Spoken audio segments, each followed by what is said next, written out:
नमस्कार, मैं राजेश भारद्वाज आप सभी का क्लैट प्रेप के ऑनलाइन प्लेटफॉर्म पर हार्दिक स्वागत करता हूं। Hello everyone, welcome to CLAT prep. आज है 23 ऑफ द अप्रैल 2025 और जैसा कि आपको पता है हम डेली न्यूज एनालिसिस करते हैं, फैक्चुअल एनालिसिस करते हैं और उसके बाद 20 क्वेश्चंस की प्रैक्टिस भी करते हैं। तो चलिए उसी सीक्वेंस को कंटिन्यू करते हैं। आज कौन सा दिन है? तो आज है 23 ऑफ द अप्रैल 2025। आज कौन सा डे सेलिब्रेट किया जाता है? तो वैसे एग्जाम के पॉइंट ऑफ व्यू से देखा जाए तो कोई इंपॉर्टेंट डे है नहीं, लेकिन हाँ आज इंग्लिश डे सेलिब्रेट किया जाता है। आज के दिन को यूनाइटेड नेशंस के द्वारा, याद रखना, 23 of the April is celebrated as the English day. ठीक है, बाकी चलते हैं आज के इंपॉर्टेंट न्यूज़ के ऊपर। तो देखो, आज के न्यूज़पेपर में आपने देखा होगा एक बहुत ही मैं कह सकता हूँ दुखद है ना एक घटना आप सभी के सामने नजर आती है। हुआ क्या कि हमारे कुछ जैसे टूरिस्ट लोग थे ना, तो जम्मू कश्मीर में घूमने गए हुए थे। आपको पता होगा कि धरती का स्वर्ग किसे कहा जाता है, तो जम्मू कश्मीर को कहते हैं। और सभी की इच्छा होती है कि जब उसको टाइम मिले है ना, जैसे किसी भी ओकेजनल या किसी भी जब भी उसको घूमने का मन करे बेसिकली, तो आप सोचते होंगे कि जम्मू कश्मीर तो घूम के आया जाए। लेकिन जम्मू कश्मीर में एक सबसे बड़ा चैलेंज ये है कि वहाँ पर टेररिज्म बहुत है। हाँ, हमने आर्टिकल 370 को रिमूव कर दिया, हमने जम्मू एंड कश्मीर से लद्दाख को अलग कर दिया है ना, उसको यूटी बना दिया, उसको स्टेट बना दिया, अभी इलेक्शन भी हुए थे है ना, वो सारी बातें हुई। लेकिन आज भी एक क्वेश्चन उठता है कि क्या हमारा जम्मू कश्मीर अभी भी वैसा ही रीजन है जैसा इंडिपेंडेंस के बाद था, पोस्ट इंडिपेंडेंट स्टार्टिंग में, या आज इस सदी में आकर हमने उसके अंदर टेररिज्म को खत्म कर दिया है? तो बहुत बार ये आपको सुनने को मिलता है कि हाँ ऐसा हो चुका है, लेकिन ऐसा नहीं है।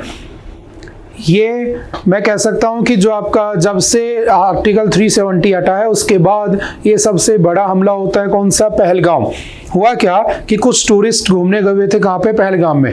अब देखो इसका इम्पैक्ट क्या पड़ेगा वो भी हम समझेंगे ना, कि अब जब वो घूमने गए हुए थे तो वहां पर कुछ लोग आते हैं पास के जंगलों से और उन्होंने बेसिकली बंदूकें ली होती हैं, AK-47 वगैरह, और उनके पास बेसिकली उन्होंने आर्मी की ड्रेस पहनी होती है। ठीक है, तो लोगों को लगा कि आर्म्ड फोर्सेस के लोग होंगे। उन्होंने लोगों से पूछना शुरू किया, आइडेंटिटी कार्ड्स पूछने शुरू किए, और उन्होंने कहा घबराओ मत, हम आर्मी के लोग हैं। फिर उन्होंने उनसे पूछना शुरू किया उनका नाम। याद रखना, हमारा देश में बहुत सारे रिलीजन्स को फॉलो किया जाता है। हमारे देश में डिफरेंट टाइप्स की कास्ट पाई जाती हैं। तुमने पढ़ा होगा है ना, मनुस्मृति में लिखा था ब्राह्मण होगा, क्षत्रिय होगा, वैश्य होगा, शूद्र होगा। तो हम अलग से एक कास्टिज्म में बटे हुए हैं। लेकिन एक अलग ही 1947 में हमारा इंडिया सेपरेट होता है किसके बिहाफ पर? रिलीजन के बिहाफ पर, है ना, हिंदू और मुस्लिम के बिहाफ पर। और ये जो जम्मू कश्मीर वाला रीजन है ये तब से ही एक सेंसिटिव जोन है। किसको लेकर? रिलीजन को लेकर, या रिलीजन के नाम पर बने हुए बहुत सारे टेररिस्ट ऑर्गेनाइजेशंस की एक्टिविटीज हमें यहाँ देखने को मिलती हैं। अगर मैं शॉर्ट में बात करूं तो यहाँ पर उनसे पूछा गया कि बताओ तुम्हारा धर्म क्या है ना उन्होंने जाति पूछी, ना उन्होंने पूछा तुम ब्राह्मण हो, क्षत्रिय हो, वैश्य हो, शूद्र हो, तुम कौन हो। उन्होंने पूछा तुम्हारा नाम क्या है। अगर उनका नाम हिंदू निकल रहा है तो सीधा उनको हेडशॉट मारा जा रहा है। अब मैं इसके दूसरे पहलुओं पर चर्चा नहीं करूंगा, वो मीडिया का काम है ना, वो हमारे सोशल मीडिया का काम है या हमारे नेताओं का काम है। हम सिर्फ एग्जाम के पॉइंट ऑफ व्यू से पढ़ेंगे। तो जस्ट न्यूज इतनी सी है ना, हालांकि बहुत बड़ा ये इशू है। उन लोगों से पूछा गया कि क्या तुम इंडियन हो या फिर तुम नहीं हो। ऐसा नहीं, उनसे पूछा गया तुम्हारा धर्म क्या है, और जिसने हिंदू धर्म बताया उसको हेडशॉट, उसको कह सकता हूं मैं माथे में गोली मारकर मार दिया गया। बहुत सारे यंग लोग भी तो उसके अंदर है ना, लोग लगभग 26-27 लोगों को मार दिया गया। अब इसका इम्पैक्ट ये देखने को मिला कि मोदी जी भी बाहर गए हुए थे यात्रा पे, उन्होंने भी अपनी यात्रा कैंसिल की, भारत पहुंचे। ठीक है, अमित शाह भी बाहर गए हुए थे, वो भी भारत पहुंचे, है ना, जम्मू कश्मीर। अब सबसे बड़ा चैलेंज ये आता है कि ये टेररिज्म को रोका क्यों नहीं जा सकता? ऐसा क्या है वहां पे? तो याद रखना, एक टेररिस्ट ग्रुप है, ये एक वहां पे ऑर्गेनाइजेशन है जिसका नाम आपका एग्जाम के पॉइंट ऑफ व्यू से याद रखना है, द रेजिडेंस फ्रंट। ये जो TRF है ना, द रेजिडेंस फ्रंट, ये बेसिकली जो आपका एक ऑर्गेनाइजेशन है जिसका नाम है लश्कर तैयबा, और इसको क्या कर दिया था? बंद कर दिया था, बैन कर दिया था। इसी की छत्र छाया में पलने वाला, इसी के एक शैडो फॉर्म है कौन सा? TRF, the residence front. इन्होंने कहा कि बाहर से लोग आकर हमारे जम्मू कश्मीर के कल्चर को खराब कर रहे हैं। तो जो कल्चर को खराब कर रहे हैं, तो हम नहीं चाहते कि वो लोग हमारे कल्चर को खराब करें। वहाँ पे लोग रहने लगे ना, तो उन्होंने क्या किया, उनको मारना शुरू कर दिया या उन्होंने मारा। तो ये जो TRF है ना, बेसिकली द रेजिस्टेंस फ्रंट, ये इसी के लिए काम करता है, एक ऑर्गेनाइजेशन जो कि बेसिकली एक टेररिस्ट लिंक्ड ऑर्गेनाइजेशन है, जो कि लश्कर तैयबा से लिंक्ड है। इनका कहना है, इन्होंने इसकी रिस्पॉन्सिबिलिटी ली है कि ये बाहर के लोग आकर मेरे कल्चर को खराब करते हैं, मेरे मतलब जम्मू कश्मीर के कल्चर को खराब करते हैं, तो हम इनको ऐसा नहीं करने देंगे, और उन्होंने लोगों को मार दिया। लेकिन फिर क्वेश्चन यही आता है हमारी सरकार के ऊपर, हमारी सिक्योरिटी फोर्सेस के ऊपर, हमारी सिक्योरिटी के ऊपर, है ना, हमारी इंटरनल एक्सटर्नल सिक्योरिटी के ऊपर, कि ऐसा कैसे पॉसिबल हो सकता है कि अब तो 370 भी हट चुका है, उसके बाद ये इंसिडेंट कैसे हो रहे हैं। लेकिन मैंने फिर से कहा, मैं एक बार कह चुका हूं, ये सारे सवालों के जवाब देने के लिए सरकार है, इन सारे क्वेश्चंस का आंसर देने के लिए कौन है, आपकी गवर्नमेंट बैठी है, और ये सारे मुद्दे डिस्कस किए जाएंगे कहां पर, न्यूज चैनल्स पर। लेकिन हाँ, मुझे एग्जाम के पॉइंट ऑफ व्यू से इससे अपडेटेड रहना है, तो आज हम इसको यहीं पर छोड़ रहे हैं।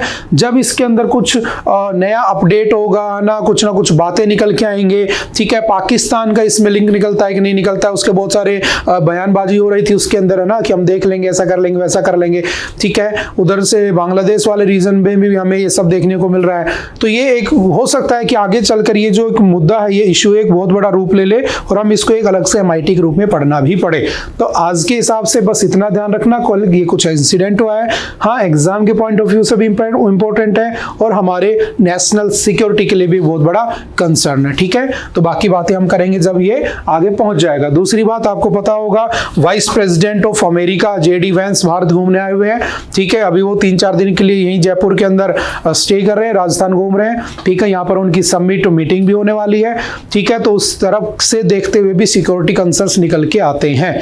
तो इस टॉपिक को हम आगे फर्दर जो डेली कुछ ना कुछ आएगा उसके अंदर हम डिस्कस करेंगे फॉर श्योर, ठीक है। हम बढ़ जाते हैं थोड़ा सा आगे। Next, with big cat count rising, MP to develop buffer zones around its tiger reserves। देखो, हमारे यहाँ पर एक होता है नेशनल पार्क। नेशनल पार्क वो जगह होती है जिस जगह पर हम क्या करते हैं, किसी एक पर्टिकुलर वाइल्ड लाइफ को, ठीक है, या बहुत सारी वाइल्ड लाइफ को, यानी जंगली जो जीव है उनको, प्लस हम क्या करते हैं, वाइल्ड एनिमल लिख दूं तो ज्यादा बेटर रहेगा, ठीक है, वाइल्ड एनिमल को, और उसके साथ साथ जो प्लांट्स है मेरे, है ना, उनको क्या करता हूं, प्रिजर्व करता हूं, प्रोटेक्ट करता हूं, कंजर्व करता हूं, किससे, पोचिंग से, किसके द्वारा, इंसानों के द्वारा। मैं हमेशा से कहता आया हूं कि जो इंसान है वो सबसे बड़ा जानवर है इस धरती का, और उसने अपने बेनिफिट के लिए पूरे इकोसिस्टम को बर्बाद करके रखा है, ठीक है। अभी हम आर्कटिक रीजन की भी न्यूज पढ़ेंगे, एक रीजन बचा हुआ है जो आज भी सेफ है एनवायरनमेंट के हिसाब से, उसको भी बर्बाद करने की बातें की जा रही हैं। तो इन जानवरों को, इन जितने भी आपके जो भी आपके वाइल्ड एनिमल्स होते हैं, जो प्लांट्स होते हैं, इनको प्रिजर्व करने के लिए क्या बना रखे हैं, नेशनल पार्क्स। और ऐसे कितनी नेशनल पार्क है मेरे पास, तो याद रखना 106 एट प्रेजेंट है, ठीक है। अब समझना, इसमें सबसे पहला कौन सा बना होता है, तो सबसे पहला जो बना होता है उसका नाम कौन सा है, तो याद रखना आपका जिम कॉर्बेट, ठीक है, जिम कॉर्बेट नेशनल पार्क, जो कि कहां पर है, तो याद रखना ये है आपका उत्तराखंड के अंदर। ये कब बना था, 1936 में। आपसे पूछेगा सबसे लास्ट कौन सा है, तो 106 नंबर पे कौन सा है, तो याद रखना रायमोना, ठीक है, रायमोना नेशनल पार्क। और रायमोना नेशनल पार्क कहाँ पे है, तो याद रखना आपका आसाम में, ठीक है। ये होते हैं नेशनल पार्क। एक वो जगह होती है जहां पर हम वाइल्ड लाइफ्स को बचाने की बात करते हैं, उसे हम क्या कहते हैं, वाइल्ड लाइफ सेंचुरी कहते हैं। वो भारत में लगभग 550 से ज्यादा है, तो हमें रटने की जरूरत नहीं होती है, क्योंकि इतनी चीजें याद नहीं हो सकती हैं, ठीक है। तो जो न्यूज में होता है हम उसे ही पढ़ लेते हैं, तो हमारा काम चल जाता है, उससे बाहर कुछ नहीं आता है, ठीक है। अब एक होता है टाइगर रिजर्व। तो हमारे यहाँ पर टाइगर्स को बचाने के लिए स्पेशली एक एक्ट आता है, कौन सा, वाइल्ड लाइफ प्रोटेक्शन एक्ट। और वो वाइल्ड लाइफ प्रोटेक्शन एक्ट आता है 1972 में, और उसी के अंडर एक प्रोजेक्ट चलाया गया जिसका नाम था प्रोजेक्ट टाइगर। और प्रोजेक्ट टाइगर के अंडर क्या बनाए गए, तो टाइगर रिजर्व बनाए गए, ठीक है। अब जब टाइगर रिजर्व बनाए गए तो उसमें किसको प्रोटेक्ट किया जाएगा, टाइगर्स को। तो हुआ क्या कि जो आपका मध्य प्रदेश है उसके अंदर जो टाइगर्स हैं ना, उनकी पॉपुलेशन बढ़ती जा रही है, और जब बढ़ती जा रही है तो वो क्या कर रहे हैं, वो लोगों पर अटैक करना शुरू कर दे रहे हैं। और जब लोगों के ऊपर अटैक करना शुरू कर दे रहे हैं तो होगा क्या कि जो मैन और एनिमल का कॉन्फ्लिक्ट है ना वो बढ़ेगा, और जो मैन एनिमल कॉन्फ्लिक्ट बढ़ेगा तो या तो आदमी मारा जाएगा या वो जानवर। आदमी का मारा जाना भी ठीक नहीं है और उस जानवर का मारा जाना भी ठीक नहीं, क्योंकि उसको प्रिजर्व करने के लिए, उसको सेफ रखने के लिए तो मैंने ये सब चीजें बना के रखी हैं। तो या तो हो सकता है शेर तुम्हें मार दे, या हो सकता है अपनी जान बचाने के लिए तुम शेर को मार दो। दोनों ही केस में चीजें अच्छी नहीं है, वरना लॉज क्यों बने, एक दूसरे को बचाने के लिए। तो कहा गया कि काम करो, इनके बीच का जो बफर जोन है ना इसको बढ़ा दो। अब एक नया क्वेश्चन आ गया आपके सामने कि sir what is buffer zone, होता क्या है बफर जोन। तो समझना, फॉर एग्जांपल हम, अच्छा पहले समझ लेते हैं बिग कैट क्या होता है। तो समझना, लास्ट टू लास्ट ईयर 2023 में 9th ऑफ द अप्रैल 2023 में क्या होता है, एक अलायंस किया जाता है जिसका नाम है international big cat alliance, international big cat alliance IBCA, है ना। इट वाज साइंड ऑन 2023, ठीक है, अप्रैल 2023 में साइन होता है, ठीक है। और इसमें कहा गया कि 7 बिग कैट्स जो है ना हमारी, उनको बचाना है, ठीक है, 7 बिग कैट्स को बचाना है। याद रखना, कई बार हमने पढ़ा है कि जो आपका ब्लैक पैंथर है ना, ब्लैक पैंथर वो उस 7 बिग कैट्स में नहीं आता है। आप लोग मुझे बताना कौन कौन से 7 बिग कैट्स को इसमें बचाने की बात की जा रही है। याद रखना, ब्लैक पैंथर उसमें नहीं आता है, क्योंकि ब्लैक पैंथर नाम का कोई जीव नहीं होता है। जो आपका लेपार्ड होता है, उस लेपार्ड के ऊपर उसकी स्किन हो जाती है पूरी ब्लैक, और उस पे ब्लैक स्किन होने से वो क्या बन जाता है, ब्लैक पैंथर। और इस कंडीशन को क्या कहा जाता है, मेलानिज्म। क्या कहते हैं इस कंडीशन को, मेलानिज्म। तो मैं कह सकता हूं ड्यू टू द मेलानिज्म, ठीक है, जो आपका लेपार्ड है उसकी स्किन कलर कैसा हो जाता है, बिल्कुल ब्लैक हो जाता है। In that rare condition that leopard is known as the black panther. तो इसमें कितने जानवरों को बचाया जाता है, 7, ठीक है। अब इनमें से एक कौन सा आपका, टाइगर भी है, और उसको बचाने के लिए कहा जा रहा है कि हमें क्या कर लेना चाहिए, बफर जोन को बढ़ा लेना चाहिए। तो देखो 3 चीजें होती हैं जब भी आप नेशनल पार्क पढ़ते हो। तो एक होता है कोर, ठीक है, जहां पर तुमने उस जानवर को रखा है, ठीक है। एक होता है दूसरा बफर जोन, ठीक है, और एक होता है आपका कौन सा, ट्रांजिशन जोन। अब देखो होता क्या है, समझना, मैंने कहा ये कोर है, तो मैंने यहाँ पर चीता रख दिया फॉर एग्जांपल। आपको पता होगा हम चीता कहाँ से लेकर आए थे, तो नामीबिया से लेकर आए थे, और नामीबिया और साथ साथ कहाँ से लेकर आए थे, साउथ अफ्रीका से। क्यों लेकर आए थे, क्योंकि इंडिया में जो चीता थे, समझना बहुत ध्यान से, आप समझ जाओगे यहाँ से कि चीता जो थे वो 1952 में क्या हो गए थे, भारत से एक्सटिंक्ट हो गए थे, गायब हो गए थे। तो अब दोबारा से तुम्हें ये पता चले चीता नाम का भी कोई जीव था, तो फ्यूचर जनरेशंस के लिए भी ये पता होनी चाहिए, तो हमने उनको प्रिजर्व करना चाहा। तो we brought cheetahs from the Namibia and आपका साउथ अफ्रीका, कितने 20 लाए थे, ठीक है। अब वो बढ़ चुके हैं धीरे धीरे, ठीक है। अब क्या हुआ, मैंने लाकर रख दिया उसको कोर में, कूनू नेशनल पार्क जैसे मैंने कहा वहां लाके रखे गए। ऐसे नेशनल पार्क भी एग्जाम में पूछ लेता है। अब ये है बफर जोन, ये ट्रांजिशन जोन। तो ट्रांजिशन जोन में याद रखना, मैन, या मैं कह सकता हूं मैन की जगह ह्यूमन, है ना, ह्यूमन एंट्री जो है ना वो अलाउड होती है। कोर में ह्यूमन एंट्री बिल्कुल अलाउ नहीं होती है, लेकिन जो बफर जोन है, इस बफर जोन में ह्यूमन एंट्री अलाउड होती है। लेकिन कैसे अलाउड होती है ह्यूमन एंट्री, तो याद रखना विद लिमिटेशंस, है ना। जैसे आपने देखा होगा फॉरेस्ट गार्ड के साथ, आप जब भी घूमने जाते हो सफारी करने, तो आपको अकेले थोड़ी ना भेजा जाता है अंदर, आपको फॉरेस्ट गार्ड साथ लेकर जाते हैं। आप थोड़ी ना कि अपनी टाटा सफारी लेकर निकल गए सफारी पे, है ना, बात समझ में आ रही है, ऐसा नहीं होता है, ताकि हमें उसको बचाना पड़ता है, ठीक है। तो इस जोन में देखो ये जानवर है, इसमें दिमाग नहीं है, ये यहाँ तक आ सकता है, इंसान यहाँ नहीं जा सकता। इंसान यहाँ घूम सकता है, सफारी कर सकता है विद लिमिटेशंस, ठीक है, गार्ड के साथ, लेकिन इंसान यहाँ घूम सकता है। तो यहाँ पर जैसे मैंने कह दिया शुतुरमुर्ग रख दिए, ऑस्ट्रिच, बहुत सारे हैं, 2-4 को अगर तुमने मार भी दिया गलती से तो तुम्हें इतनी बड़ी सजा नहीं पड़ेगी, क्योंकि इनकी पॉपुलेशन बहुत है।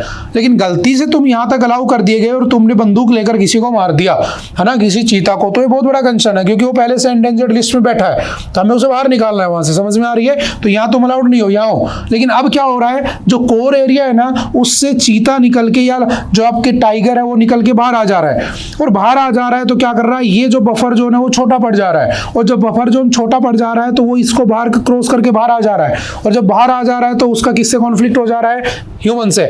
तो सिंपल सा एक टॉपिक आता है ह्यूमन एनिमल कॉन्फ्लिक्ट, और ये जो ह्यूमन एनिमल कॉन्फ्लिक्ट है ये बहुत ज्यादा देखने को मिल रहा है। तो इसको कैसे कम किया जाए, उसके लिए हमें क्या करना चाहिए, इस बफर जोन को बढ़ा देना चाहिए। जैसे मैंने एक बार कहा था आपसे, शायद हमने पढ़ा होगा 2016 में सुप्रीम कोर्ट ऑफ इंडिया ने कहा था कि भाई ये जो बीच का जोन है इसको कहा जाता है आपका इको सेंसिटिव जोन। क्या कहते हैं इसको? इको सेंसिटिव जोन कहा जाता है, ठीक है, ESZ। तो सुप्रीम कोर्ट ने कहा कि this eco sensitive zone should be 10 kilometre, 10 kilometre होना चाहिए। अच्छी बात है, 10 किलोमीटर होगा तो आराम से जानवर घूमेगा, किसी को मारेगा नहीं, इंसान भी नहीं मारेगा। बट समझना, मैंने कहा ये मेरा भारत है, ठीक है, ये वेस्टर्न घाट, ये ईस्टर्न घाट, समझना। और यहाँ पर केरला बना है, और केरला के अंदर भी तो वो है नेशनल पार्क, वहां भी तो एनिमल रहते हैं। अगर उन्होंने 10 किलोमीटर कर दिया तो उनका आधा स्टेट तो वैसे चला जाएगा, छोटा सा स्टेट है, जंगल बहुत ज्यादा है। अगर उन्होंने इसको बढ़ा दिया तो गाँव में जो लोग रहते हैं, ट्राइब्स है ना, 115 गाँव उनके किस में आ जाएंगे? लगभग 115 विलेज किस में चले जाएंगे? बफर जोन में। तो सुबह सुबह लोग उठेंगे तो सामने शेर के दर्शन होंगे, तो ऐसा भी नहीं होना चाहिए, वरना तो फिर कॉन्फ्लिक्ट हो जाएगा। इसलिए तुमने देखा होगा सबसे ज्यादा मैन एनिमल कॉन्फ्लिक्ट जो है वो कहां देखने को मिलता है? तो केरला वाले रीजन में देखने को मिलता है। अगेन इसका अपोज किसने कर दिया? तो इसका अपोज कर दिया 10 किलोमीटर वाले का, याद रखना, it was opposed by Kerala. Kerala ने उसका कर दिया अपोज।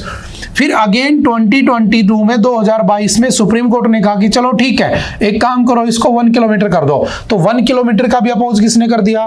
केरला ने अपोज कर दिया कि 1 किलोमीटर करना भी मेरे लिए पॉसिबल नहीं है, क्योंकि मेरे बहुत सारे जो रेजिडेंशियल एरियाज हैं वो बफर जोन में चले जाएंगे। समझ गए? तो अभी क्या हुआ, मध्य प्रदेश में टाइगर्स की पॉपुलेशन बढ़ रही थी, तो उसके बफर जोन को बढ़ाने की बात हो रही है।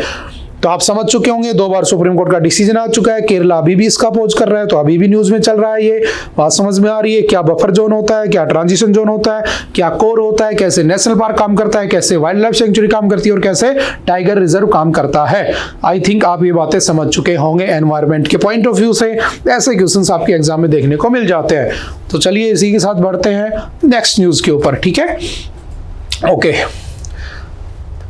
A move that endangers the right to vote। समझना, राइट टू वोट। पहला क्वेश्चन आता है कि भाई जो तुम्हारा राइट टू वोट है ना, राइट टू वोट, वोट डालने का अधिकार, इज इट कॉन्स्टिट्यूशनल राइट और is it fundamental right?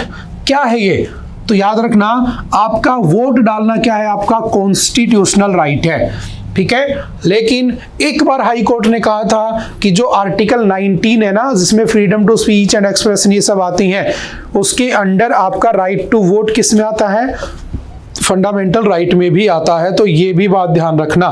But अगर एग्जाम में पूछ लिया जाए कि राइट टू वोट किस में आता है, तो मैंने एक तरफ कहा कि कॉन्स्टिट्यूशनल राइट है, क्योंकि ये मेरे कॉन्स्टिट्यूशन के आर्टिकल नंबर 326 में लिखा हुआ है। समझना ध्यान से, क्वेश्चन कैसे बनते हैं। आर्टिकल 326 में राइट टू वोट लिखा है, that means it is my constitutional right.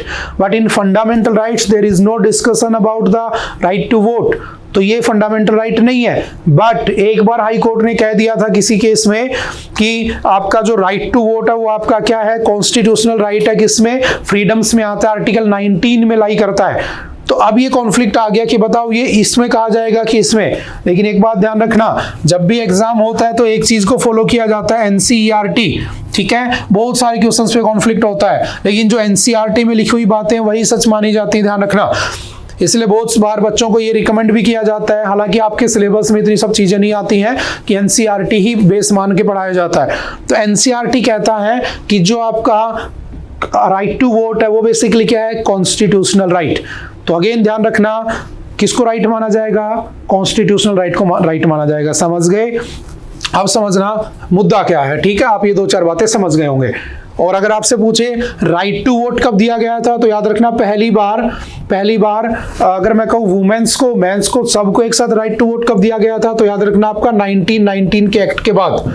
उससे पहले भारत में सिर्फ पुरुषों को राइट था वोट डालने का, बट महिलाओं को नहीं था। तो first time right to vote was given to women in 1919, जिसको हमने मोंटेग्यू चेम्सफोर्ड एक्ट का नाम दिया था, ठीक है।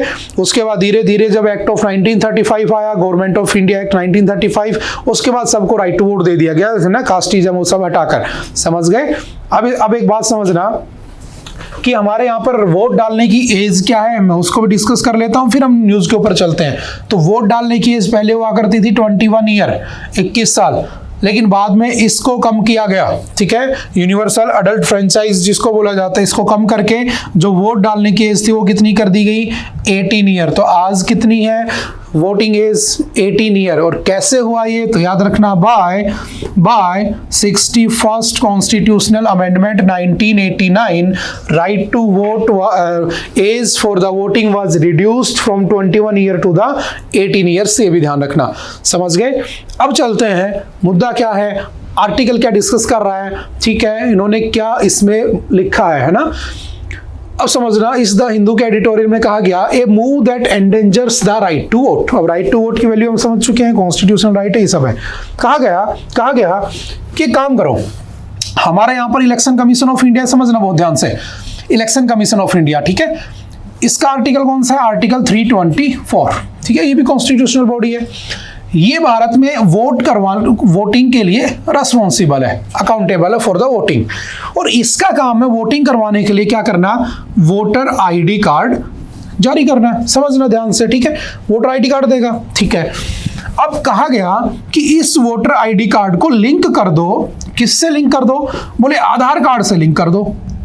अब आप कहोगे सर आधार कार्ड, तो आप जानते हो UIDAI का जो ऑर्गेनाइजेशन है उसके अंडर एक आधार कार्ड नाम की एंटिटी बनी हुई है। और याद रखना, आधार कार्ड बेसिकली क्या है, प्रूफ ऑफ रेजिडेंस। समझना यहां से बहुत सारी बातें, प्रूफ ऑफ रेजिडेंस और या प्रूफ ऑफ द एड्रेस। और वोटर कार्ड क्या होता है मेरा, तो ये मेरा होता है प्रूफ ऑफ सिटीजनशिप। किस बात का प्रूफ होता है, सिटीजनशिप का प्रूफ होता है। और आपको यहां से सिटीजनशिप का नाम सुनते ही याद आ जाना चाहिए, भारत में कैसी सिटीजनशिप अलाउड है, सिंगल सिटीजनशिप अलाउड है, जो कि हमने कहां से ले रखी है, तो taken from the British constitution, ठीक है। आपने पढ़ा होगा article 5 to 11 discussed about the single citizenship of India, ठीक है। अब मैंने कहा वोटर आईडी होना मेरा प्रूफ ऑफ सिटीजनशिप है, आधार कार्ड होना मेरे पास प्रूफ ऑफ एड्रेस है, एड्रेस प्रूफ है।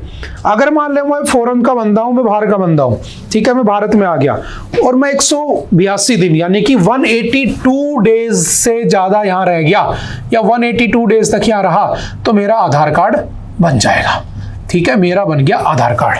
तो आधार कार्ड बनने से ये मतलब नहीं हो गया मैं यहाँ के पॉलिटिक्स में इन्वॉल्व हो गया, यहाँ पे वोट डाल दूं, नहीं, वो मेरा रेजिडेंशियल प्रूफ है। समझ में आ रही है। अब आपने सुना होगा कि बहुत सारे केसेस सुने होंगे कि पॉलिटिशियंस एक दूसरे के ऊपर एलिगेशंस लगाते हैं कि यहाँ पर तो रोहिंग्या मुस्लिम्स को लाया गया, उनको ई रिक्शा दे दिए गए, उनके फर्जी वोटर आईडी कार्ड बना दिए गए और उनसे वोट डाल कर केजरीवाल जीत गया। केजरीवाल जी कहते हैं कि अमित शाह जी जीत गया, अमित शाह जी कहते हैं ममता दीदी जीत गई, ममता दीदी कहती है कि हेमंत विश्व शर्मा जीत गया। पैसे करके एक दूसरे पे एलिगेशंस लगाए जाते हैं। ये बात सच है, क्योंकि जो आपका समझना, इसमें अभी करंट में और भी क्या चल रहा है, आपका जो वोटर आईडी कार्ड है ना, उसको क्या कर दिया जाता है, अल्टर कर दिया जाता है। और जब अल्टर कर दिया जाता है तो उसके अंदर फर्जी आईडी, फर्जी डॉक्यूमेंट बना दिए जाते हैं। समझ में आ रही है। और इस फर्जी डॉक्यूमेंटेशन को रोकने के लिए ही, मैं इस बार थोड़ा सा अलग चला जाता हूं इस न्यूज से, रोकने के लिए आपने पढ़ा होगा कि अभी राज्यसभा ने एक बिल पास किया था, मैंने पढ़ाया भी था आज से 10-15 दिन पहले, है ना, कि जो आपके फॉरेनर्स जो बिल आया था उसको क्या कर दिया था, राज्यसभा ने पास भी कर दिया था कि अगर कोई ऐसा फर्जी डॉक्यूमेंट लेकर पाया गया तो उसके ऊपर 5 लाख रुपए तक का फाइन हो जाएगा, 7 साल की सजा पड़ जाएगी। ठीक है, एक नया एक्ट लाया जा रहा है जिसके अंडर ही प्रोविजन किए जा रहे हैं अगर कोई फर्जी डॉक्यूमेंट लेकर आता है। और ये सबसे ज्यादा फर्जीवाड़े का काम कहां होता था, आसाम में। तो आसाम के अंदर 1997 में एक कॉन्सेप्ट लेकर आया था इलेक्शन कमीशन ऑफ इंडिया, जिसका नाम था डी वोटर्स, है ना, मैंने पढ़ाया था, आपको याद भी होना चाहिए। D voters, doubtful voters. Doubtful voters वो होते हैं जिनके ऊपर गवर्नमेंट को डाउट होता है कि ये मेंबर है कि नहीं है, भारत के सिटीजन है कि नहीं है, कहीं फर्जी तरीके से तो डॉक्यूमेंट नहीं बना लिए। बहुत सारे लोग ऐसे देखे होंगे जो 2-2, 3-3 स्टेट के डॉक्यूमेंट लेके बैठे, आपके आधार कार्ड तो छोड़ो, वोटर आईडी कार्ड लेकर बैठे हैं। समझ में आ रही है। तो डाटा अच्छे से अपडेटेड ही नहीं है, समझ गए। तो डाउटफुल वोटर, डी वोटर का कॉन्सेप्ट कहां पर आया था, आसाम में 1997 में आया था। अब इन सारी चीजों को देखते हुए, है ना, हमारे यहाँ की सिक्योरिटी कंसर्न्स को देखते हुए, ठीक है, हमारे यहाँ पर जो इंस्टीट्यूशंस के फेलियर्स है उनको देखते हुए कहा गया कि एक डिसीजन लिया गया कि एक काम करते हैं, वोटर आईडी कार्ड को आधार कार्ड से लिंक कर देते हैं, और जिसका वोटर कार्ड बना होगा उसका आधार कार्ड बना होना चाहिए, और जिसका आधार कार्ड बना होगा उसका वोटर कार्ड बना होना चाहिए, और दोनों को जोड़ दो। अब सबसे बड़ी प्रॉब्लम ये आती है, इसमें ये नहीं है कि आधार कार्ड नहीं है तो काम चल जाएगा। आधार कार्ड या तो होना चाहिए, नहीं है तो पहले आधार कार्ड बनाओ तभी ये बनेगा, वरना नहीं बनेगा। तो बहुत सारे लोग ऐसे होंगे, है ना, हमारे भारत की इतनी पॉपुलेशन है, बहुत सारे लोग अनपढ़ होंगे जिनको पता ही नहीं क्या हो रहा है। जैसे फॉर एग्जांपल सरकार ने कर दिया कि पैन कार्ड को आधार कार्ड से जोड़ दो। अब मैं गांव में रहता हूं, गरीब आदमी हूं, मेरे पास मोबाइल तक है नहीं, मेरा अकाउंट है, मेरे को पता ही नहीं आधार कार्ड पैन कार्ड क्या जोड़ना है क्या नहीं जोड़ना है, और उन्होंने मेरे अकाउंट को कर दिया फ्रीज। 2 साल बाद मुझे पैसों की जरूरत महसूस हुई, मैं गया निकलवाने, मेरा पैसा ही नहीं दिया जा रहा है। तो ऐसे बहुत सारे लोग हैं, बात समझ में आ रही है? ऐसे लाखों नहीं करोड़ों लोग हैं, तो उनका क्या होगा? तो क्या ये मैंडेटरी होना चाहिए? क्वेश्चन ये आता है कि ये मैंडेटरी होना चाहिए क्या कि वोटर और आधार को एक साथ जोड़ देना चाहिए? फिर एक कंसर्न निकल के आता है कि वोटर आईडी कार्ड तुम्हारा क्या बना हुआ है? तो वोटर आईडी कार्ड आपका है यहाँ पर आपका सिटीजनशिप का प्रूफ, आधार कार्ड आपका एड्रेस प्रूफ है, दोनों को लिंक कर दोगे तो उस आधार कार्ड से तुम उसके वोटिंग कार्ड, उसकी जो वोटिंग डिटेल्स है उसको एक्सेस कर लोगे। कोई भी पॉलिटिशियंस उसका मिसयूज भी कर सकता है, बात समझ में आ रही है? कॉन्स्टिट्यूएंसी में मिसयूज हो सकता है। तो बहुत सारे क्वेश्चंस उठते हैं कि इसके ऊपर होना चाहिए नहीं होना चाहिए। अब मैं थोड़ा सा डिस्कस कर लेता हूं कि ऐसा क्या है। तो समझना, 2023 में एक केस हुआ था G Niranjan versus election commission of India. उसमें इलेक्शन कमीशन ऑफ इंडिया ने खुद कहा था कि वी विल नॉट मैंडेटरी, क्या मैंडेटरी नहीं करेंगे कि इनका लिंक करो। बट अगेन अभी वो लोग एक इशू करते हैं, एक डॉक्यूमेंट, एक स्टेटमेंट रिलीज करते हैं और उसमें कहते हैं कि हम वो उसको मैंडेटरी करेंगे। और कहा गया मैंडेटरी करने का रीजन क्या है? To eliminate the duplicate voters and the electoral fraud. लेकिन क्वेश्चन वही आ जाते हैं किसका, कि वो तो रेजिडेंशियल प्रूफ है, उससे और ज्यादा फ्रॉड किए जा सकते हैं। समझ में आ रही बात? Importantly, the Supreme Court in Justice K.S. Puttaswamy versus Union of India had limited the use of Aadhaar for the welfare programs paid out of the Consolidated Fund of India per section 7 of the Aadhaar act 2016। याद रखना, आधार act कब आया था? 2016 में। पहला आधार card कब बन गया था? 2009 में। ध्यान रखना, आधार एक्ट जो आया था उसके बाद जो केएस पुट्टास्वामी केस हुआ था, राइट टू प्राइवेसी, उस राइट टू प्राइवेसी को ध्यान में रखते हुए ये कहा गया था कि हम किसी की व्यक्ति के ऐसे डॉक्यूमेंट्स को शेयर करने से पहले 100 बार सोचेंगे। समझ गए? तो अभी ये मुद्दा चल रहा है कि आधार कार्ड जोड़ें कि ना जोड़ें, जोड़ें तो क्यों जोड़े, ना जोड़ें तो क्यों ना जोड़े। समझ गए? वही सब डिस्कशन चल रहा है। जब कुछ नया होगा हम इसको दोबारा से पढ़ लेंगे। आई होप कि आप थोड़ी बहुत बातें समझे होंगे। ठीक है, ओके। नेक्स्ट है exploring India's potential in the Arctic region. ठीक है, बहुत ही अच्छा आर्टिकल लिखा इन्होंने कि आर्कटिक रीजन में भारत का क्या पोटेंशियल हो सकता है। अब समझना, पूरी दुनिया के रिसोर्सेज को निकाल लिया गया। ठीक है, चाइना ने उधर से निकाल लिया, ताइवान निकाल रहा है, इंडिया भी निकाल रहा है, हर देश निकाल रहा है। एक रीजन ऐसा था जो पूरा बर्फ से ढका हुआ था, वो था आर्कटिक रीजन। और अब जैसे जैसे ही ग्लोबल टेम्परेचर बढ़ रहा है ना, वैसे वैसे क्या हो रहा है, ग्लेशियर्स पिघल रहे हैं। और जब ग्लेशियर्स पिघल रहे हैं तो वहां पर पॉसिबिलिटी बढ़ रही है, वहां पे एक्सेसिबिलिटी बढ़ रही है, किसके पास? रिसोर्सेज के पास। और कहा जाता है कि वहां पर मैक्सिमम रिसोर्सेज किसके हैं? पेट्रोलियम के, कोयले के। अगर वहां भी उनको एक्सट्रैक्ट किया जाएगा तो वहां की मैरीन लाइफ, क्योंकि वहां पर पानी इकट्ठा होगा तो मैरीन लाइफ बनेगी, आसपास की बायोडाइवर्सिटी, आसपास का जो वहां पर फ्लोरा एंड फोनाज हैं उन पे क्या इफेक्ट पड़ेगा। फिर तुम उसकी दुहाई दोगे कि इसकी एनवायरमेंट डे बनाते हैं 5 जून को, ठीक है, अर्थ डे बनाया जाता है, UNFCCC कॉन्फ्रेंस ऑफ पार्टीज करता है। एक तरफ हम कहते हैं कि ग्लोबल टेम्परेचर को रोकेंगे, दूसरी तरफ हम कहते हैं कि हम उनको क्या करेंगे, रिसोर्सेज को एक्सेस करने के लिए आसपास के पूरे नेचर को बर्बाद कर देंगे। तो बहुत सारे कंसर्न्स निकल के आने वाले हैं। तो बस न्यूज इतनी सी है, डिस्कशन इतना सा हुआ है कि जो आर्कटिक रीजन है, देखो समझना, पूरा रीजन है ना, समझने की कोशिश करना है क्या। मैंने कहा कि ये आर्कटिक रीजन, ठीक है। अब इस आर्कटिक रीजन में सबसे ज्यादा कौन लिंक कर रहा है? रशिया। तो रशिया चाहता है कि मैं इसको खोद कर इसके सारे मिनरल्स को निकाल लूं। इधर से आता है फिनलैंड और स्वीडन, नॉर्वे, ये चाहते हैं हम भी एक्सेस कर लें। इधर से आता है ग्रीनलैंड, और ग्रीनलैंड ऑफिशियली किसके पास है? डेनमार्क के पास। लेकिन हमने कुछ दिन पहले पढ़ा था, है ना, कि डोनाल्ड ट्रंप क्या चाहता है कि ग्रीनलैंड की जो ऑटोनॉमी उसके पास आ जाए। क्यों? क्योंकि वो डायरेक्ट एक्सेस किसको में चला जाएगा, किसका एक्सेस मिल जाएगा? आर्कटिक रीजन का। इधर से कनाडा का एक्सेस है और इधर से अलास्का। अलास्का किसका पार्ट है? USA। और आपको पता होना चाहिए Alaska was basically bought by USA. USA ने उसको खरीदा था और इसीलिए खरीदा था कि उसका एक्सेस हो जाए आर्कटिक रीजन में। अब ये समय आ चुका है कि ये सारे देश है ना, ये सारे किसको एक्सेस करना चाह रहे हैं, इस आर्कटिक रीजन को। और इस आर्कटिक रीजन में क्या बना हुआ है, तो याद रखना यहाँ पर क्या बना हुआ है, हमारा क्या बने हुए हैं, बेसिकली ग्लेशियर्स बने हुए हैं। और धीरे धीरे ग्लोबल टेम्परेचर के साथ साथ वो पिघल रहे हैं, तो धीरे धीरे नीचे की जो मिनरल्स हैं, जो रिसोर्सेज हैं, उनको एक्सेस करने की बातें निकल के आ रही हैं।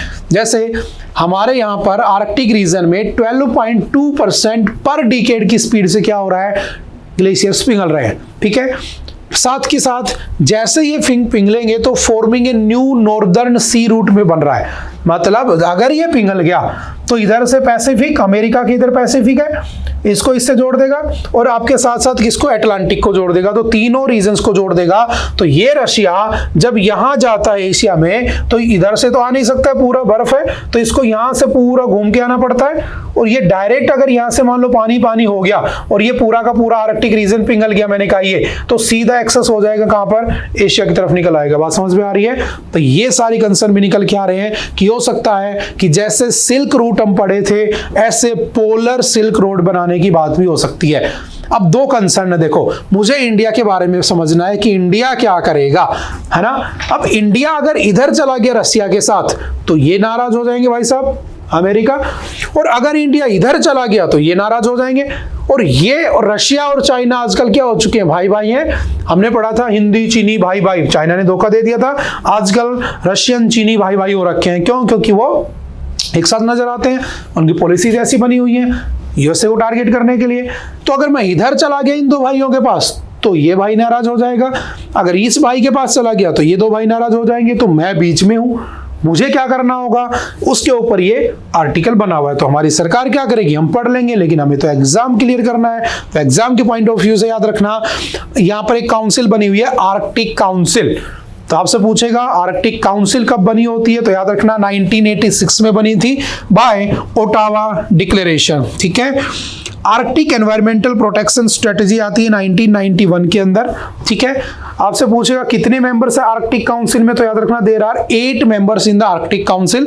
First one Canada, Denmark, Finland, Iceland, Norway, Russia, Sweden and USA. These 8 members किसके मेंबर हैं, सारे के सारे आर्कटिक काउंसिल। कब बनी थी, 1986 में। बात समझ में आ रही है? और इंडिया जो है, इंडिया, अच्छा एक ट्रीटी हुई थी स्वालबार्ड ट्रीटी, याद रखना एग्जाम के पॉइंट ऑफ व्यू से। Svalbard treaty was signed in 1920 इस रीजन को एक्सेस करने के लिए, और ये ट्रीटी में इंडिया भी साइन किया। और इंडिया कब जुड़ा इसमें, तो याद रखना इंडिया जुड़ा 2013। और इंडिया ने यहां पर एक बेस बना रखा है जिसका नाम क्या है, हिमाद्री। इंडिया ने कौन सा बेस बना रखा है, हिमाद्री बेस। समझ में आ रही बात? और इंडिया इस आर्कटिक काउंसिल का क्या है, तो याद रखना मेंबर नहीं है, बट ये एक ऑब्जर्वर मेंबर है, ये भी ध्यान रखना। India is a observer member of the Arctic council. समझ गए, इस बात को भी ध्यान रखना। नेक्स्ट चलते हैं, matters that count attempts to intimidate the judiciary pose a threat to the democracy. आजकल डेमोक्रेसी और आपके साथ साथ जुडिशरी के बीच में कॉन्फ्लिक्ट चल रहा है ना। एक न्यूज छोड़कर दोबारा से इस न्यूज को अच्छे से डिस्कस किया गया है, तो मैं इसको वहीं डिस्कस कर लूंगा। ठीक है, हम थोड़ा सा बढ़ जाते हैं, ये आगे आएगा। Opposing imposition, Hindi can be promoted without making it mandatory. समझना, काफी बार न्यूज में आ चुका है ना। हमारे यहाँ पर एक पॉलिसी आई थी, नेशनल एजुकेशन पॉलिसी 1968।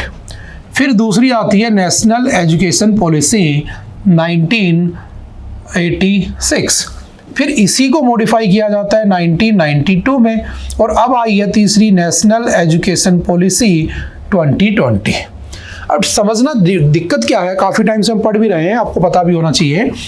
1968 वाली में ये कहा गया था कि 3 लैंग्वेज जो है ना वो आपको पढ़ानी होंगी, बट फोर्स क्या किया गया, तो समझना उसमें कहा गया सिंपल सा कि एक हिंदी, एक इंग्लिश और एक कोई नेटिव लैंग्वेज होनी चाहिए।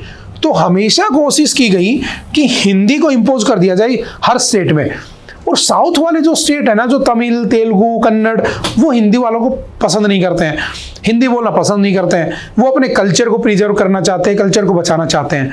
तो हमेशा वो अपोज करते आए हैं। तो 1968 में तो even it was compulsory mandatory to teach Hindi plus English plus a native language. But in 2020 जो 2020 में नेशनल एजुकेशन पॉलिसी आई, उसमें कहा गया ठीक है 3 लैंग्वेज बनाओ, बट एक होनी चाहिए इंग्लिश, ठीक है, एक होनी चाहिए आपकी मदर टंग, और एक आप कोई भी नेटिव लैंग्वेज ले सकते हो जो आपकी 8th शेड्यूल में लिखी है। बात समझ में आ रही है? या फिर आप हिंदी भी उसमें ले सकते हो बेसिकली। तो अभी कंपलसरी नहीं है, बट अगेन वही क्वेश्चन आता है कि जानबूझकर ऐसे पॉलिसीज लाई जा रही है कि किसको कंपलसरी किया जाए, हिंदी। जैसे अभी आपने पढ़ा होगा, डेली आता रहता है द हिंदू में, जो आपका महाराष्ट्र है उसके अंदर मराठी इंग्लिश प्लस हिंदी को कंपलसरी कर दिया गया है। बात समझ में आ रही है? लेकिन जो साउदर्न स्टेट है वो इस बात को पचा नहीं पा रहे हैं, वो हिंदी नहीं लगाना चाहते हैं बेसिकली। और तमिल अगर कन्नड़ पढ़ा रहा है तो फिर वो कहेगा मैं कन्नड़ कर्नाटक में क्यों ना रह लूं, तो वो एक नेटिव लैंग्वेज में क्या पढ़ाए। तो उन 22 लैंग्वेज जो हमारे 8th नंबर शेड्यूल में लगी हुई हैं, उनमें से कोई दूसरी लैंग्वेज वो पढ़ा नहीं पा रहा है, तो उसको हिंदी पढ़ानी पड़ रही है। बात समझ में आ रही है? और हिंदी वो पढ़ाना नहीं चाहता है। तो इस बात का क्या चल रहा है, दोनों के बीच में कॉन्फ्लिक्ट चल रहा है। समग्र शिक्षा अभियान 10,000 करोड़ रुपए अलॉट किए जाते हैं, 2,000 करोड़ रुपए के आसपास हुए, तमिलनाडु को मना कर दिया, उसने नहीं चाहिए, लेकिन हम हिंदी नहीं पढ़ाएंगे। बात समझ में आ रही है? तो वो वाला मैटर इसने डिस्कस किया है। हाँ, याद रखना हमारे यहाँ पर एक एक्ट आया था ऑफिशियल लैंग्वेज एक्ट, और हमारा ऑफिशियल लैंग्वेज एक्ट कब आया था? 1963, and it was later amended in 1967। After that क्या आता है? Education policy, national education policy 1968, ठीक है। और याद रखना हमारी कोई भी नेशनल लैंग्वेज नहीं है, इंडिया की कोई नेशनल लैंग्वेज नहीं है, लेकिन हाँ हमारे यहाँ पर कल्चरल डाइवर्सिटी बहुत है, हमारे यहाँ पर लैंग्वेज की डाइवर्सिटी बहुत है। तो कहा गया कि आप कोई भी अपने एक मदर टंग को अपनी क्या बना सकते हो? ऑफिशियल लैंग्वेज बना सकते हो, स्टेट्स। बट इंडिया के लेवल पर Hindi is the official language, not a national language. समझ में आ रही है? हिंदी और English both are official languages. But हमारी गवर्नमेंट किसको प्रमोट करती है? हिंदी को। इसलिए तुमने स्कीम पढ़ी होंगी, प्रधानमंत्री गरीब कल्याण योजना, प्रधानमंत्री कृषि सम्मान निधि योजना। समझ में आ रही है? तो ऐसी पॉलिसीज भी लाई जाती हैं हिंदी को प्रमोट करने के लिए। समझ गए? और ये सब किस दिन हुआ था? तो याद रखना ये सब आपके 14 सितंबर 1949 को हिंदी के ऊपर डिबेट हो रही थी कॉन्स्टिट्यूशन में, है ना। कॉन्स्टिट्यूशन आपको पता है किस दिन बनकर तैयार हुआ था? 26 नवंबर 1949। और ये कंप्लीटली इनेक्ट कब हुआ था? 26 जनवरी 1950। बट इससे पहले इस पे डिबेट हो रही थी 14 सितंबर। उस दिन कहा गया आर्टिकल 343 के 1 में किसको जोड़ दिया? हिंदी को, जो देवनागरी लिपि है उसको। समझ गए? आर्टिकल 351 कहता है द स्टेट यानी सरकार इस बात को प्रमोट करेगी, किसको? Development of Hindi. इसीलिए मैंने कहा था अभी प्रधानमंत्री गरीब कल्याण योजना और ये सब लाई जाती हैं, सरकार की जिम्मेदारी है कि वो किसको प्रमोट करे? हिंदी को as a official language promote करे। बट साउथ डिनाई कर रहा है, ठीक है, इसके अगेंस्ट क्या कर रहा है? रेजिस्ट कर रहा है। वो भी एक अलग से चैप्टर चला हुआ है, तो हम उसमें देखेंगे आगे क्या होता है क्या नहीं होता है। समझ गए? चलते हैं थोड़ा सा आगे। अच्छा, अगर 8th शेड्यूल की बात करें तो कितनी लैंग्वेज है? 22 है, तो अच्छे से पढ़ लेना। कई बार ये क्वेश्चन आ जाते हैं कि which language is not a part of the 8th schedule, कौन सी है कौन सी नहीं है।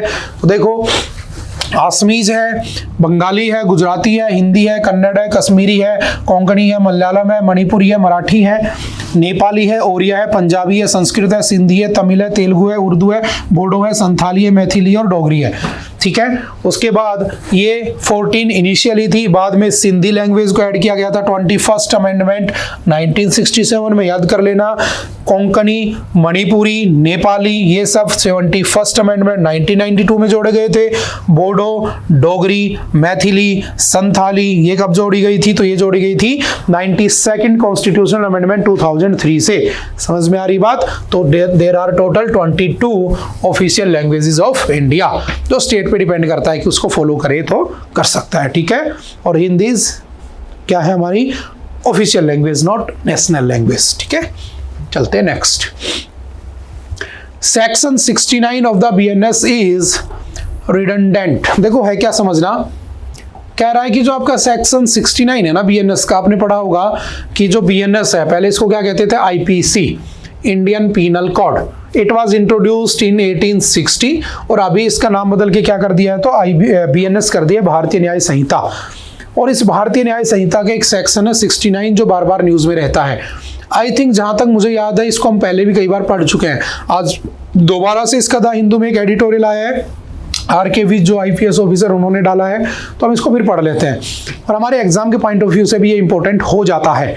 कैसे समझना, ये कहता है कि अगर आप किसी के साथ प्रॉमिस करते हो, ठीक है, और प्रॉमिस करते हो कि मैं तुमसे शादी करूंगा, ठीक है, और आप वो प्रॉमिस करते हो फेक, और उस प्रॉमिस के बाद आप उसके साथ फिजिकल रिलेशनशिप में आ जाते हो, ठीक है, समझना, फिजिकल रिलेशनशिप में आ जाते हो, और फिजिकल रिलेशनशिप में आने के बाद आपका कह सकता हूँ कि उसके साथ काफ़ी दिन तक फिजिकल रिलेशनशिप रहा, उसके बाद आपने शादी नहीं की और उसने कह दिया कि तुमने प्रॉमिस किया था, तुमने शादी नहीं की, अब तो तुम्हें जेल जाना पड़ेगा, और सेक्शन 69 इस केस में उसको रेप के अंडर कंसिडर कर लेता है। तो क्वेश्चन ये उठ रहा है कि क्या एक्चुअल में ऐसा होना चाहिए? क्या प्रॉमिस एक मेल ही फीमेल को कर सकता है? क्या फीमेल ये प्रॉमिस नहीं कर सकती है कि मैं तुमसे शादी करूंगी और उसके बाद वो उसको छोड़ दे और उसके ऊपर ही रेप केस लगा दे? या फिर क्या मैन उस फीमेल के ऊपर रेप केस लगा सकता है? क्या नहीं लगा सकता? तो ये अगेंस्ट किसके हो गया? मेल, यानी कि मैन के अगेंस्ट हो गया।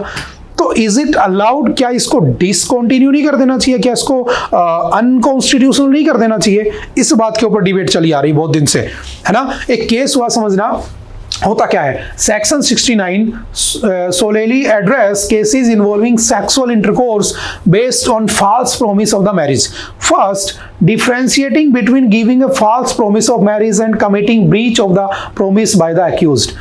पहले तो ये पता करना होगा कि फॉल्स प्रॉमिस क्या होता है, सच्चा प्रॉमिस क्या था, झूठा प्रॉमिस क्या था, और वो किस कंडीशंस में उस आदमी ने देखो वादा किया कि हम तुमसे शादी करेंगे और किसी कारणवश वो प्रॉमिस टूट गया, तो उसने उसके ऊपर रेप केस लगा दिया। तो उस कंडीशंस को देखा जाएगा, किन कंडीशंस में उस प्रॉमिस को ब्रीच किया गया। बात समझ में आ रही है? तो अगर मान लो इसको नहीं हटाएगा तो रेप केस तो बढ़ते रहेंगे, क्योंकि बहुत सारे लोग अपना बेनिफिट निकालने के लिए भी रेप केस लगा देते हैं ना आजकल। तो पैसे वैसे के लिए बहुत सारी सीन हम देखने को मिलते हैं। ये मैं नहीं, सुप्रीम कोर्ट का कहना है। तो कहा गया कि इसके ऊपर कुछ डिसीजन होना चाहिए, समझ रहे हो। दूसरा, जैसे एक केस आया था लास्ट ईयर, ठीक है, वो भी इसमें डिस्कस किया हुआ है। केस क्या था कि उत्तर प्रदेश का, यूपी का एक पर्सन था, राजनाथ सिंह, है ना, इसके अंदर डिस्कशन भी किया हुआ है कहीं ना कहीं, ठीक है। हुआ क्या उसके साथ, ये Rajneesh Singh versus Soni versus state of UP 2025, उसकी FIR को क्वेश्चन कर दिया था। हुआ क्या समझना, वो एक महिला के साथ रिलेशनशिप में था, लगभग 10-15 साल तक रिलेशनशिप चला। इवन दो उस महिला को ये पता था कि इसकी शादी हो चुकी है, फिर भी वो उसके साथ रिलेशनशिप में थी। फिर बाद में उसने उसके ऊपर रेप केस लगा दिया। अब बताओ इस सिनेरियो में क्या होना चाहिए? क्या सेक्शन 69 इसके ऊपर एप्लीकेबल होना चाहिए? प्रॉमिस किया, बट प्रॉमिस करते टाइम उस महिला को पता था कि इसकी शादी हो चुकी है, फिर भी वो उसके साथ फिजिकल रिलेशनशिप में है और उसके बाद वो उसके ऊपर रेप केस लगा रही है, तो क्या ये अलाउड होना चाहिए?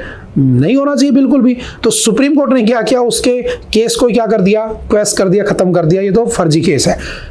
तो ऐसे जो फर्जी रेप केस आते हैं उनको कंट्रोल करने के लिए क्या हो सकता है, आने वाले टाइम में आप देखो सेक्शन 69 को हटा भी दिया जा सकता है। समझ गए? तो ये क्या था, सेक्शन 69। इस बात को थोड़ा सा ध्यान रखना, ठीक है। इसमें एक अच्छा सा एडिटोरियल था तो हमने इसको डिस्कस किया, अदरवाइज ठीक है। चलते हैं next. NEERI told to study impact of industrial units on the Taj Mahal. देखो ताजमहल है ना, आप जैसे ताजमहल का नाम आता है तो हर भारतीय का सीना गर्व से क्या हो जाता है, चौड़ा हो जाता है। आज भी कोई विदेश से घूमने आता है तो उसको क्या दिखाया जाता है, ताजमहल। आज भी अगर मान लो वाइस प्रेसिडेंट ऑफ अमेरिका घूमने आए भारत तो उसे क्या दिखाया गया, ताजमहल। और आपको पता है 7 वंडर्स में क्या आता है, ताजमहल। बनाया किसने था, शाहजहां ने बनाया था। किसकी याद में बनाया था, मुमताज की याद में बनाया था। और शाहजहां ने जब इसको बनाया था तो इस बात का बिल्कुल ध्यान रखा गया था कि ये सबसे अच्छी स्ट्रक्चर बने, तो सबसे बेस्ट क्वालिटी के इसमें क्या लगाए गए थे, मार्बल। और उसके मार्बल की क्वालिटी ऐसी है, इतना वाइट है कि अगर आप उसके ऊपर भरी दोपहर में 60 डिग्री सेल्सियस टेम्परेचर पे भी नंगे पैर चलेंगे ना तो आपको बिल्कुल ऐसा लगेगा आप रूम टेम्परेचर पे चल रहे हो। वो इतना लाइट को क्या कर देता है, रिफ्लेक्ट कर देता है ना। इसलिए आपने सुना होगा गर्मियों में सफेद कपड़े पहनने चाहिए, लाइट का रिफ्लेक्शन हो जाता है, और सर्दियों में ब्लैक पहनने चाहिए ताकि हीट एब्जॉर्ब रहे। समझ में आ रही है? इसका डिजाइन किसने तैयार किया था ताजमहल का? तो याद रखना लाहौरी, किसने? आपके अब्दुल लाहौरी ने इसका डिजाइन तैयार किया होता है। ठीक है, अब समझना होता क्या है, टाइम के साथ साथ ये ताजमहल जो ऐसा दिखता था ऐसा दिखने लगा है। और ये किसका इफेक्ट है? ये ग्लोबल टेम्परेचर है ना, पोल्यूशन का इफेक्ट है। और पोल्यूशन की वजह से इसकी स्ट्रक्चर क्या होती जा रही है? कमजोर होती जा रही है। तो क्या हम चाहते हैं कि जो टूरिस्ट अट्रैक्शन का केंद्र है, क्या हम चाहते हैं कि विदेशों में जिस नाम से हमें जाना जाता है उसकी पहचान हटे? नहीं हटे। तो हमारे यहाँ पर एक डिपार्टमेंट है जिसका नाम है नीरी, और नीरी का मतलब है national environmental engineering research institute. इसको सुप्रीम कोर्ट ने पूछा कि भाई जो ताजमहल है उस ताजमहल के आसपास, याद रखना आगरा में बना हुआ है, ठीक है, मुमताज की याद में बनाया गया था। इस ताजमहल के आसपास जितनी भी इंडस्ट्रीज है ना, उनको चेक किया जाए कि उन इंडस्ट्रीज का इफेक्ट ताजमहल पे ना पड़े। बस इतनी सी न्यूज है। तो तीन चीजें निकल के आई सामने, एक ताजमहल आ गया दोबारा से न्यूज में, दूसरा नीरी क्या है तो national environmental engineering research institute, it was founded in 1958, headquartered at Nagpur. Ministry कौन सी है तो ministry of science and technology के अंडर आता है। NEERI was initially founded to address water supply, sewage disposal and communicable disease critical public health issues in post independent India, लेकिन बाद में later expanded its focus to include industrial pollution and the occupational. समझ गए? तो क्या है नीरी, क्या काम करता है? सिंपल सा वन लाइनर में पढ़ के स्किप कर सकते हैं। ठीक है, चलते हैं next. Parliament is supreme, constitution does not visualise any authority. ये देखो, इसको हम डिस्कस करते हैं। हमारे जो वाइस प्रेसिडेंट ऑफ इंडिया है, हमने कुछ दिन पहले पढ़ा था उनके बारे में, आर्टिकल्स वो सब हमने डिस्कस कर लिए थे, क्वालिफिकेशंस क्या होती हैं, वाइस प्रेसिडेंट ही क्या होता है, एक्स ऑफिशियो चेयरमैन होता है किसका? राज्यसभा का, आर्टिकल 64 ये सब हमने पढ़ लिया था। आर्टिकल 65 क्या कहता है कि in the absence of the president vice president will be acting as the acting president, वो एक्टिंग प्रेसिडेंट बन जाएगा। ऐसा 2-3 बार हो चुका है। ठीक है, अब मैंने कहा, हमारे वाइस प्रेसिडेंट जी ने कहा कि जो पार्लियामेंट है ना वो सुप्रीम है और उसके ऊपर कुछ नहीं है। अब बताओ, ये तो मजाक वाली बात हो गई। कैसे बात होगी समझना। इन्होंने कहा कि सुप्रीम कोर्ट प्रेसिडेंट को डायरेक्ट नहीं कर सकती कि वो इतने टाइम में किसी बिल पर साइन करे, यही तो मैटर था। लेकिन एक बात समझना, मैं हमेशा ये बात बोलता हूं जब भी प्रेसिडेंट पढ़ाता हूं, आर्टिकल 77, अब तुम्हें समझ आया होगा कि ऐसा क्यों कहा जाता है बार बार तुम्हें। आर्टिकल 77 कहता है कि जो प्रेसिडेंट होता है ना वो नॉमिनल हेड होता है, नाम मात्र का हेड होता है। He is the head of the parliament but nominal head है। एक्चुअल पावर किसमें रिसाइड करती है तो एक्चुअल भारत में पार्लियामेंट्री फॉर्म ऑफ गवर्नमेंट है, यानी कि प्राइम मिनिस्टर के पास है वो पावर, ऐसा मैं कह सकता हूं। तो क्यों नहीं उसको गवर्न डायरेक्ट किया जा सकता है? बिल्कुल किया जा सकता है। फिर एक क्वेश्चन आता है कि हमारी डेमोक्रेसी आज़ादी के इतने साल बाद भी हम क्यों सस्टेन कर पा रहे हैं? दुनिया का सबसे स्ट्रॉन्गेस्ट है ना, सबसे बेस्ट कॉन्स्टिट्यूशन हमारा क्यों है? तो पहली बात, दुनिया के हर कॉन्स्टिट्यूशन की अच्छी अच्छी चीजें उठाकर हमने एक कॉम्बिनेशन से एक सबसे बेस्ट कॉन्स्टिट्यूशन बना दिया। जिस देश का जो अच्छा लगा है ना, हमें इमरजेंसी लगी अच्छी किसकी, उसकी जर्मनी की, हमने उठा लिए। हमें फंडामेंटल ड्यूटीज अच्छी लगी किसकी? रशिया की, हमने उठा लिए। हमें फंडामेंटल राइट्स अच्छे लगे अमेरिका के, हमने उठा लिए। हमें सिटीजनशिप अच्छी लगी किसकी? ब्रिटेन की, हमने उठा लिए। तो ऐसे करके हमने बेस्ट टू बेस्ट कॉम्बिनेशन बना दिया। अब एक बात आती है कि who is supreme? Supreme court है तो दो चीजें हैं, एक है हमारा कौन? पार्लियामेंट, समझना, एक है हमारा जुडिशरी। दोनों के बीच आर पार की लड़ाई चलती रहती है। लेकिन एक बात याद रखना, मैं हमेशा कहता हूं आर्टिकल 50 क्या कहता है डीपीएसपी का, कि एग्जीक्यूटिव और जो आपकी वो है ना लॉ मेकिंग प्रोसेस, यानी कि जो आपका लेजिस्लेचर है या एग्जीक्यूटिव है उसको जुडिशरी से अलग रहना चाहिए। ठीक है, लेकिन एक दूसरे की टांग खींचने में लगे हैं। अलग रहने का मतलब ये है, बिल्कुल इजी लैंग्वेज में समझना, इसने कोई लॉ बनाया, इसने लॉ को इंप्लीमेंट किया, ठीक है, एक्ट लग गया। किसी इंसान को, किसी ह्यूमन, किसी इंडियन, है ना, इंडियन लिखना ज्यादा बेटर रहेगा, किसी इंडियन को इस लॉ से हुई प्रॉब्लम क्योंकि उसके, समझना बहुत ध्यान से, उसके फंडामेंटल राइट्स का हो गया वॉयलेशन। तो fundamental rights are my Magna Carta, मैंने पढ़ा है, और अगर उनका वॉयलेशन होता है तो सुप्रीम कोर्ट बैठा है। तो यहां पर एक आर्टिकल आता है, आर्टिकल 13, क्या कहता है आर्टिकल 13 कि मान लो कोई लॉ है, ठीक है, कोई कानून है, वो या तो प्री कॉन्स्टिट्यूशन बना है आजादी से पहले अंग्रेजों के टाइम का कानून है या फिर वो पोस्ट कॉन्स्टिट्यूशन बना है, यानी कि आजादी के बाद बना है, कॉन्स्टिट्यूशन बनने के बाद बना है। अगर ये लॉ वोलेट करता है किसको, किसी भी इंसान के फंडामेंटल राइट्स को, यानी कि basic structure of the constitution जो केशवानंद भारती केस में डिफाइन की गई थी, तो सुप्रीम कोर्ट के पास ये राइट है कि supreme court will declare null, void और अनकॉन्स्टिट्यूशनल क्या कर देगा, उस एक्ट को अनकॉन्स्टिट्यूशनल डिक्लेयर कर देगा। तो एक बात बताओ, पार्लियामेंट का काम है कानून बनाना, लोगों का काम है कानून को इंप्लीमेंट करना अपने ऊपर, लेकिन अगर किसी इंसान के फंडामेंटल राइट्स का वोलेशन हो जाएगा तो ये तो गलत चीज है ना। तो सुप्रीम कोर्ट क्या करता है, उस चीज को देखता है कि किसी के साथ अन्याय तो नहीं हो रहा है, लेकिन हाँ सुप्रीम दोनों है, लेकिन एक दूसरे के ऊपर नजर बना के बैठे हैं। बात समझ में आ रही है? इसने कानून बनाया, उसने कहा सही है कि नहीं है, लेकिन वो अपने आप से नहीं कहेगा जब तक कोई वहां पहुंचेगा नहीं, और वैसे वो इंडिपेंडेंटली काम करेगा। समझ में आ रही है? तो ये डिस्कशन चल रहा है कि कौन सुप्रीम है। तो याद रखना, सुप्रीम कोर्ट तो है ही सुप्रीम, बट उसका काम जो है उसको वहीं तक करना चाहिए। लेकिन मैंने कहा था, उस जस्टिस वर्मा के घर में पैसे मिले थे, तब से मुद्दा चला आ रहा है कि एनजैक को दोबारा लाया जाए, और कुछ नहीं हो रहा है। अगर देखा जाए इन सारे सिनेरियोज के बीच में, तो सुप्रीम कोर्ट या जो जुडिशियरी एक अलग हमारी एंटिटी है, उसको कंट्रोल करने की कोशिश की जा रही है, और कुछ नहीं है। लेकिन हाँ, आगे क्या होगा, कौन कौन से लॉज बनेंगे, वो हम बाद में डिस्कस कर लेंगे। समझ गए? इसमें हम अपना पर्सनल व्यू नहीं दे सकते हैं, ठीक है? समझ में आ रही है बात? आई थिंक समझ गए होंगे। फिर एक बात यहां से निकल कर आई, आर्टिकल 32।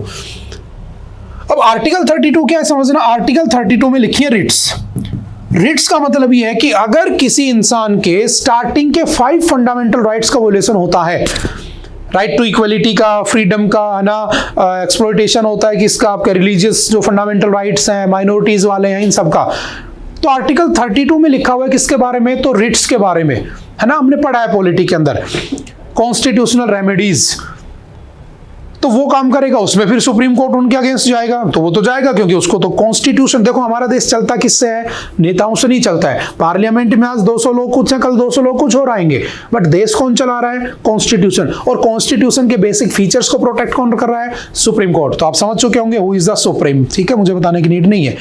दूसरी एक बात निकल के आती है, आर्टिकल 142। आर्टिकल 142 का जब देखो सुप्रीम कोर्ट मिसयूज करता है, ऐसा पार्लियामेंट का कहना है, बल्कि वो उसका क्या करता है, तो आर्टिकल 142 एब्सोल्यूट पावर देता है कि अगर आपके पास कोई डिसीजन देने की बात समझ में नहीं आ रही, मैं क्या डिसीजन दूं, तो एक सिंपल सा डिसीजन दे दिया जाए, ठीक है, जो किसी के फंडामेंटल राइट्स को वोलेट ना करता हो, कॉन्स्टिट्यूशन के अंडर में हो, और कोई भी डिसीजन उस पर सुना दिया जाता है। लेकिन हाँ, पार्लियामेंट को कभी कभी प्रॉब्लम हो जाती है, तो उन दोनों के बीच में कॉन्फ्लिक्ट चल जाता है। समझ में आ रही है बात? और याद रखना, इसी वजह से आर्टिकल 13 को भीमराव अंबेडकर, शायद जानते होंगे आप, इनको फादर ऑफ कॉन्स्टिट्यूशन भी कहते हैं। इन्होंने आर्टिकल 13 को कहा था most important article of Indian constitution. हमारे कॉन्स्टिट्यूशन का सबसे इंपोर्टेंट आर्टिकल है 13। क्यों? क्योंकि अगर किसी का फंडामेंटल राइट्स का वोलेशन हो रहा है, तो सुप्रीम कोर्ट को ये राइट है कि वो उसको कानून को तुरंत नल कर देगा, जैसे इलेक्टोरल बॉन्ड हमने पढ़ा था क्लासेस में, ठीक है। दूसरा, भीमराव अंबेडकर जी ने आर्टिकल 32 को क्या कहा था, तो याद रखना, heart and soul of Indian constitution, यानी कि हमारे कॉन्स्टिट्यूशन की दिल और आत्मा। अगर हमारे शरीर से दिल निकाल दिया जाए, आत्मा निकाल दिया जाए, तो शरीर कोई काम का नहीं है। 32 अगर निकल गया, रिट्स अगर निकल गई, तो कोई बेनिफिट नहीं है उसका। समझ गए? तो आपसे पूछ लेता है कई बार, which article of the Indian constitution is known as the heart and the soul of the Indian constitution, तो याद रखना article 32। And most important part किसे कहा जाता है, आर्टिकल 13। और इसी के ऊपर अभी डिबेट चल रही है किस किस्म के बीच में, vice president of India and supreme court of India. देखते हैं कौन जीतता है, क्या नया लॉ बनता है, या सुप्रीम कोर्ट उसको कंट्रोल कर पाएगा। क्या एनजैक से पार्लियामेंट सुप्रीम कोर्ट को कंट्रोल करेगी, या कोई कानून लाकर सुप्रीम कोर्ट पार्लियामेंट को कंट्रोल करेगी, ये देखने वाली बातें हम आगे देखेंगे। समझ गए? आई होप कि कुछ बातें आप समझ पाए होंगे। चलते हैं नेक्स्ट है IMF cuts global growth over Trump tariffs policy uncertainty. IMF क्या है, तो याद रखना, international monetary fund. It was founded इन 1945, और जो आपका ब्रेटन वुड्स कॉन्फ्रेंस हुआ था 1944 में, तब इसकी फाउंडेशन की बातें की गई थी। इसका हेडक्वार्टर कहाँ पे है, तो वाशिंगटन DC में। 2 तरह की रिपोर्ट लाता है, global finance stability report, world economic outlook report, ये लाता है। इसकी आज के दिन प्रेसिडेंट कौन है? तो याद रखना जॉर्जिवा क्रिस्टलिना इसकी क्या है? आज के दिन प्रेसिडेंट है। अब हुआ क्या कि इसके अंदर कहा गया कि आईएमएफ का कहना है कि जो ट्रम्प साहब टैरिफ लगा रहे हैं ना इतने ज्यादा, उससे इफेक्ट ये पड़ेगा कि हमारा जो 2026 का जो ग्रोथ आउटलुक रहने वाला है वो 3% रहेगा और होना था 3.1, तो 0.1% का जो डाउन रहेगा वो किसकी वजह से? ट्रम्प की वजह से।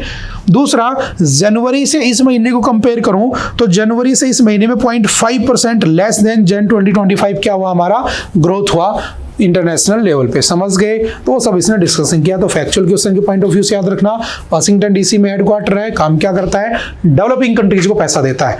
और इसी के साथ एक दूसरा आता है, कौन सा? World bank. ठीक है, world bank same, Washington DC same 1944 में बना होता है, लेकिन उसका प्रेसिडेंट कौन है? तो याद रखना इंडियन ओरिजिन का है, तो कौन? Ajay Banga is the president of world bank. ठीक है, उसको भी थोड़ा सा ध्यान रखना। उसके बाद चलते हैं नेक्स्ट। आई होप कि आज के लिए इतना ही था। आई होप आप लोगों को बातें समझ में आई होंगी। फिर भी अगर किसी प्रकार का कोई डाउट रहता है तो आप आकर एनी टाइम पूछ सकते हैं, मिल सकते हैं। ओके, बाय बाय, मिलते हैं दोबारा से next time. Thank you, have a nice day.